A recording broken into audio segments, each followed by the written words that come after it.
Hi, Queens. Welcome back to the School of Soul, the social series. I'm ADELINE Atlas, and today we're covering something that every real business builder needs to be ready for: how to handle pushback when you raise your prices. Let's get real. Not everyone will clap when you level up. Some people will complain, some will question why you're charging more, some will try to guilt you into staying where you were, and none of that is a reason to shrink. When you raise your prices, a few things happen.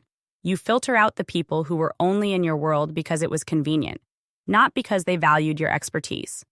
You attract a higher caliber client, someone who respects investment, energy exchange, and transformation.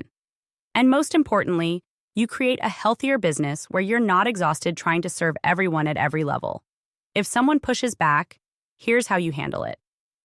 First, you stay calm. Their reaction has nothing to do with your worth and everything to do with their own money story or expectations. It's not your job to manage their feelings. It's your job to lead. Second, you reframe the conversation around value, not price. If someone says, "Why are you charging more?" you respond with, "Because the level of transformation, service, and support we offer now has expanded far beyond where we started.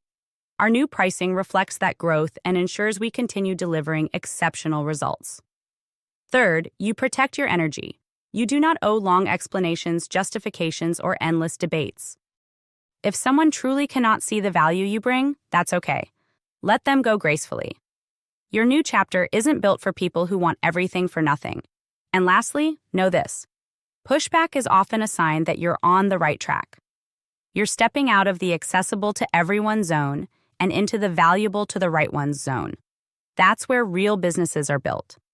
Final tip: not everyone will be meant to continue with you as you rise. And that's not rejection, it's refinement. Stay clear, stay confident, and keep walking in the direction of your higher calling. The right clients will recognize the value, and they'll rise with you.